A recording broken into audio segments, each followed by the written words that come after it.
ધારાસભ્ય ચૈતર વસાવા અને તેમની પત્ની સહિત કુલ 9 આદિવાસીઓને 7 વર્ષની જેલની સજા ફટકારતા જેલની સજાનું રિએક્શન સામે આવ્યું છે, જેની સામે આદિવાસીઓ અને સમાજમાં વધુ એક જૂથ થયેલા અને આદિવાસીઓમાં રોષ જોવા મળી રહ્યો છે। ગુજરાત પ્રદેશ પ્રમુખ ઈસુદાન ગઢવીએ જણાવ્યું હતું કે ભગવાન બિરસા મુંડાના આશીર્વાદ લઈને નીકળેલા ચૈતરભાઈ વસાવાને 3 વખત જેલમાં નાખવામાં આવ્યા, માટે હવે આ લોકોને જડબાતોડ જવાબ આપવાનો છે।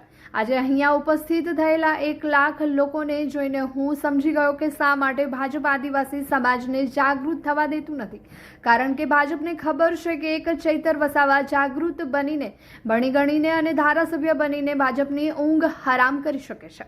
જો આટલા 1 લાખ યુવાનો ભણી ગણીને આગળ વધે તો 100% તેઓ ભાજપના મૂળિયા ઉખાડી નાખે એમ છે।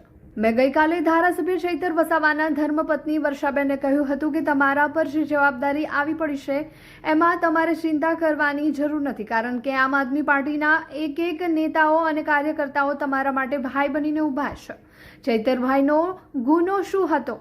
એમનો ગુનો એ હતો કે એમણે જળ, જંગલ અને જમીન મુદ્દે સરકાર સામે બાથ ભીડી। જ્યાં સુધી ચૈતરભાઈ છે ત્યાં સુધી કોઈ કંપનીઓની તાકાત નથી કે જંગલની જમીનો પડાવી શકે। આજે ભલે ચૈતરભાઈ જેલમાં હોય, પરંતુ આજની સભાના ફોટો જ્યારે તેઓ જોશે ત્યારે તેમની છાતી ગજગજ ફૂલશે। ચૈતરભાઈ એકલા નથી, આખી ટાઈગરની સેના સાથે છે અને હું ખાતરી આપું છું કે ચૈતરભાઈને વધારે સમય સુધી જેલમાં રહેવા દઈશું નહીં। ગુજરાતમાં આટલું ડ્રગ્સ વેચાય છે, પરંતુ વેચનારાઓને સજા થતી નથી। મેં સાંભળ્યું છે કે ભાજપના એક નેતાએ વનકર્મીને બેટે માર માર્યો હતો, છતાં પણ તેમને સજા થઈ ન હતી। ચૈતરભાઈ વસાવા આદિવાસી સમાજ માટે અવાજ ઉઠાવે છે, એટલા માટે તેમને દબાવવાની કોશિશો થઈ રહી છે।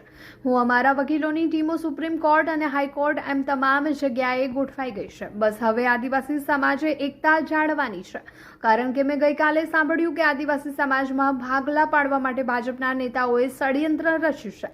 ચૈતરભાઈને સજા તો અપાવી દીધી, પરંતુ હવે લોકોની ઝીંક ઝીલાતી નથી। જે રીતે અગાઉ ચૈતરભાઈને જેલમાં પૂર્યા અને ત્યારબાદ નર્મદા જિલ્લામાં આદિવાસી સમાજ સહિત તમામ સમાજના લોકોએ ભેગા મળીને નર્મદા જિલ્લામાં આમ આદમી પાર્ટીની જિલ્લા પંચાયત બનાવી। આના પરથી સ્પષ્ટ થાય છે કે અંબાજીથી ઉમરગામ સુધી ફક્ત એક જ નારો બોલાઈ રહ્યો છે, એક જ ચાલે, ચૈતર ચાલે।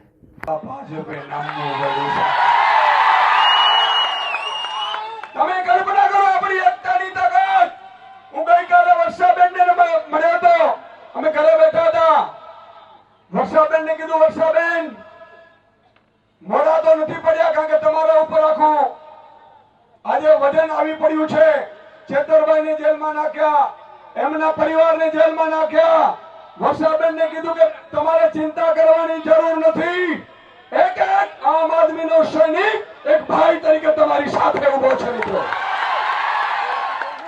મિત્રો આજે બેનને ઢીલા નથી પડવા દેવાના, અને તમારું આ સમર્થન બતાવે છે કે આજે આ 18 દિવસનું બાળક ભલે આજે જેલમાંથી બહાર આવી જશે, પણ મને ખાતરી છે કે આ ધરતી ઉપર બીજો ચૈતર વસાવા પેદા થઈ ચૂક્યો છે।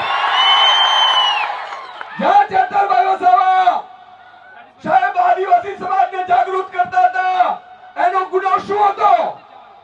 ચૈતરભાઈનો ગુનો એ હતો મિત્રો કે જળ, જંગલ, જમીન મુદ્દે એમણે સરકારની સામે બાથ ભીડી।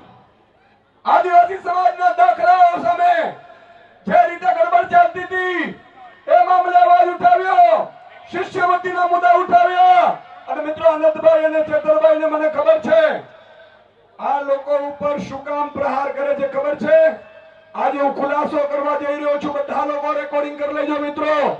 આ ખૂબ અગત્યનો ખુલાસો છે કે ચૈતરભાઈ વસાવા જ્યાં સુધી આ ધરતી ઉપર આદિવાસી સમાજ સાથે છે ત્યાં સુધી કોઈ મોટી કંપનીઓની તાકાત નથી કે ભાજપ જંગલની જમીનો પડાવી શકે।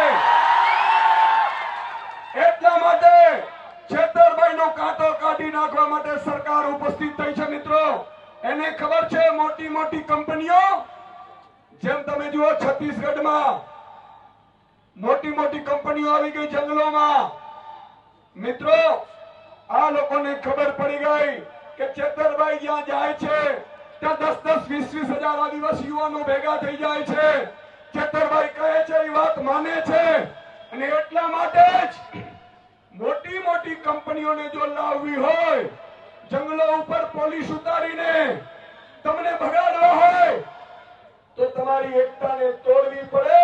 પણ આજે ભાજપ સમજી ગઈ હશે કે મારો આદિવાસી સમાજ 1 લાખની સંખ્યામાં ઉપસ્થિત હોય છે.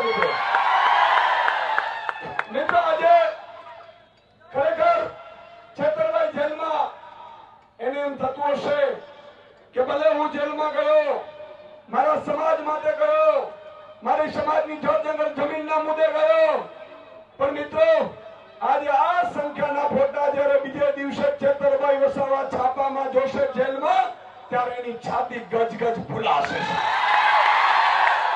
અને અહીંથી ખાતરી આપવા આવ્યો છું મિત્રો, છેતરભાઈ એકલા નથી, આ આખી ટાઈગરની સેના એની સાથે છે સાહેબ. અને હું ખાતરી આપું છું કે છેતરભાઈને વધારે સમય જેલમાં નહીં રહેવા દઈએ.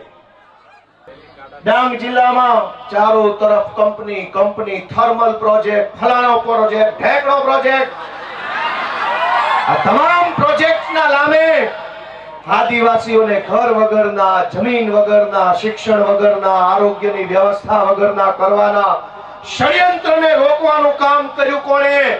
ચૈતર વસાવાએ કર્યું. અને સરકારના પેટમાં તેલ રેડાયું કે આ ચૈતર વસાવા આદિવાસીઓને કાં આટલો બધો જાગૃત કરે છે? કેમ આદિવાસી યુવાનોને જગાડે છે? કેમ સુતેલો આદિવાસી સમાજને જાગૃત કરવાનું કામ કરે છે? ચૈતર વસાવાનો ગુનો એ નથી કે જંગલ વિભાગના કર્મચારી સાથે બોલાચાલી કરી. ગુનો તો એ છે કે જંગલની જમીન તમારી છે અને તમને અપાવવાની છે એવી જાગૃતિ સમાજમાં લઈને આવ્યા. ચૈતર વસાવાએ જો બીજા ભાજપના આદિવાસી નેતાઓની જેમ રૂપિયા બનાવ્યા હોત તો જેલમાં હોત કે ઘરે હોત? એક છે મોટા કદાવર આદિવાસી નેતા, 2000 કરોડનું મનરેગામાં કરી નાખ્યું. જેલમાં છે કે મેલમાં? આદિવાસીઓના મત લઈને, આદિવાસી વિસ્તારોની ગ્રાન્ટો ખાઈને 2000 કરોડ રૂપિયાનું બૂચ મારીને જો બેઠા હોત તો મેલમાં હોત. પણ જેણે આદિવાસીઓને પાય બચાવવાનું કામ કર્યું, આદિવાસી બાળકોના શિક્ષણ માટે લડાઈ લડ્યા, વિસ્થાપિતો માટે બોલ્યા, ગરીબ દીકરીઓ માટે બોલ્યા, તમામ પ્રકારની યોજનાના લાભ અપાવવા માટે બોલ્યા, એ ચૈતરભાઈને જેલમાં પૂર્યા.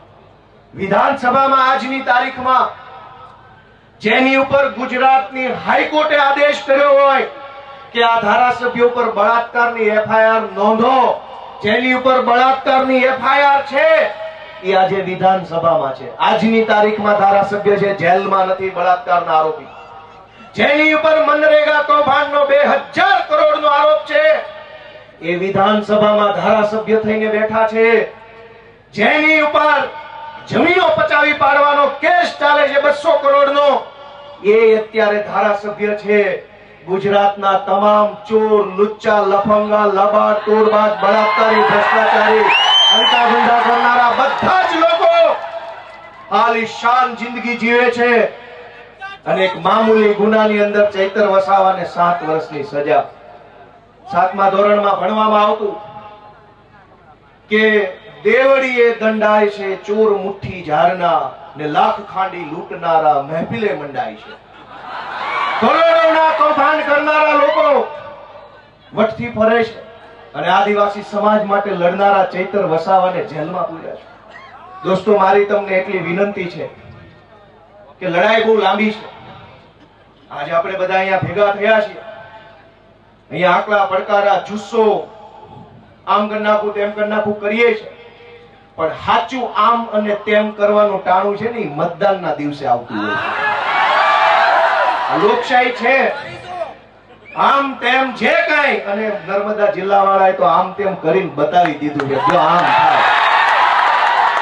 આમ તેમ કેમ થાય નહીં, ગઈ ચૂંટણીમાં કહી દીધું કે આમ થાય. બહુ છોટા હતા, ઝૂકેગા નહીં સાલા.